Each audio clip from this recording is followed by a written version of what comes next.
to look out of either. Beneath the cold blue claw of scrap iron. We had 8 drones available. There were a few more that existed, but 8. Today, does anyone know how many there are? Want to take a guess? Thousands. How many? Thousands? Yeah, it's in the thousands. 10? Close. 8,000. From 8 to 8,000. Big, big business. Something else you might not know is there are, and those are drones that fly. There are 12,000 military drones on the ground. All right. Things that go in and look at bombs, things that help in fighting in urban areas, send a drone in instead of having an individual kick in the door, that sort of thing. Very, very useful in counterinsurgency. It may be hard to hear them when you're sunning yourself in Berkeley, but in remote areas like Afghanistan, you can hear a drone from a very, very long distance.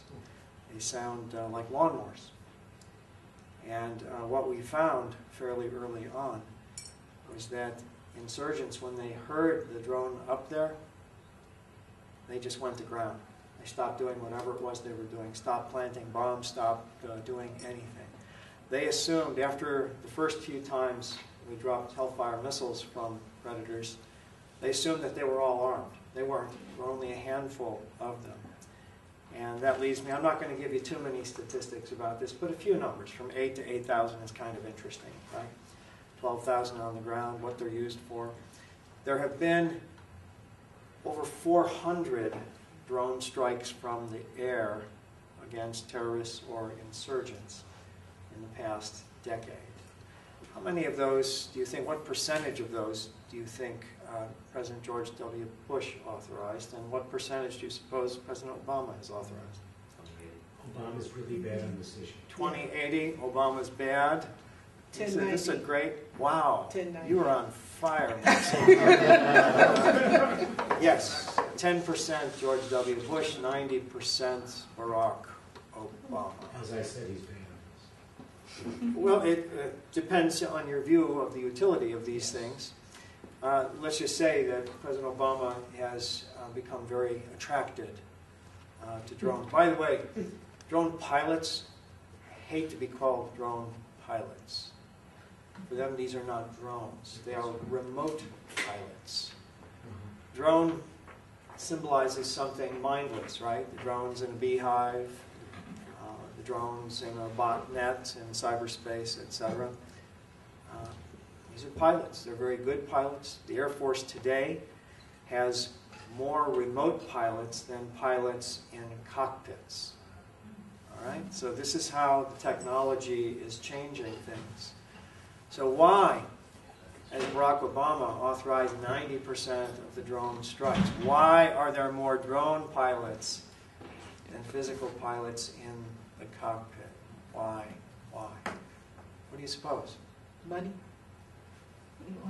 They're more prevalent now than they were. Wants to wind down war. It's a way to wage war at lower risk.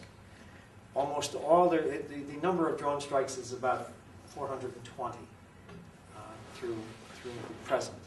Okay, and the reason, if you look at a spread of the numbers, you'll find that George W. Bush, 8 or 9 per year while he's in office, went up to a couple dozen just before he left office.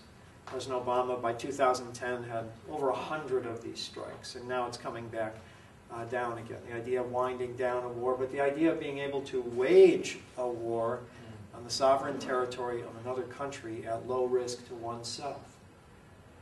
If we didn't have drones, we would not have dropped hundreds of Hellfire missiles on Pakistani territory, on Yemeni territory, on Somali territory, because of the fear of losing a pilot, or worse, a pilot parachuting out and being taken hostage.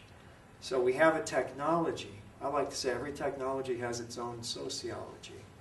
The drone makes it easier to go to war with lesser risk, lesser possibility. It's a perfect political storm for someone like President Obama, who can be tough on terror with drones, while at the same time guarding his left flank, the public that doesn't want these wars to be fought and is very sensitive to the losses that occur.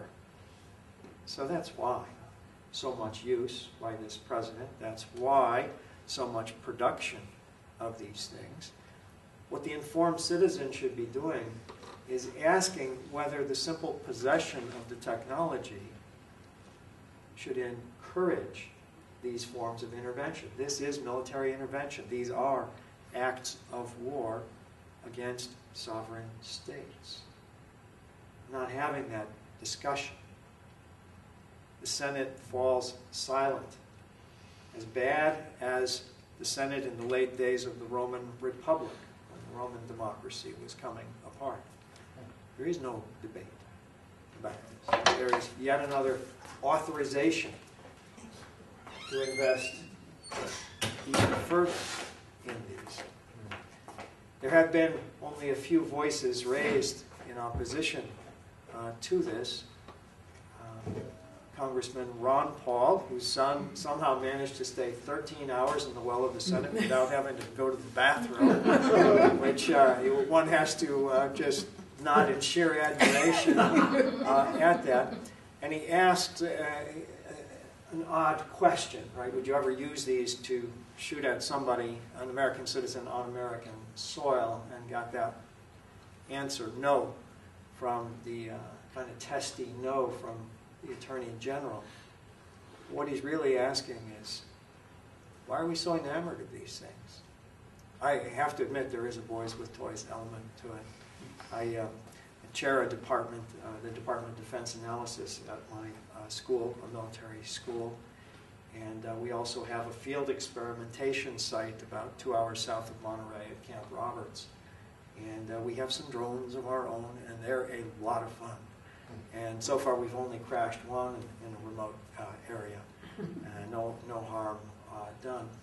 But most of this is used by our special operations forces, and I can say that there have been many instances where a highly effective use of these was undertaken, where very, very bad people were killed on their way to commit horrendous crimes against innocent people.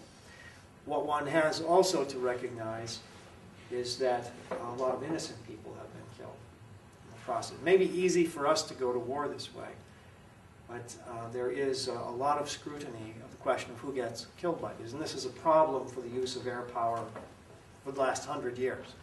From the time the first Italian pilots started dropping grenades on Senussi tribesmen in Libya, the question has been asked, who exactly are you killing when you drop these things? And of course, the United States Army Air Force brought the killing of innocents to a fine science in World War II. Places like Hamburg and Dresden, Tokyo fire bombings, and then of course as soon as we had a nuclear weapon we decided to incinerate a couple 100,000 innocents. So I want to put it in a little bit of perspective here. Our own statistics suggest that under 200 innocent people have been killed by drone strikes, and about 1,000 bad guys. The feeling is about 1 in 6 of these casualties caused by drones have been to the innocent. The figure is disputed. There are other studies that suggest that the innocents killed is numbers about 1/2. The truth is undoubtedly somewhere between those two. The official figures are too low. The 50-50 is probably too high. But there is something very unusual. See, this is still standing. It's I'm a centrist, so I think this is why it's holding up. It troubles me that we don't consider this problem more deeply, even though the numbers are quite small. People that I work with like say, well, killed hundreds of thousands of people, innocent people in aerial bombings in World War II. We were the first people to nuke anybody else, and President Obama's own nuclear posture reserves the right for the United States to be the next country to nuke somebody else, which is, I think, is very bad on that issue, by the way.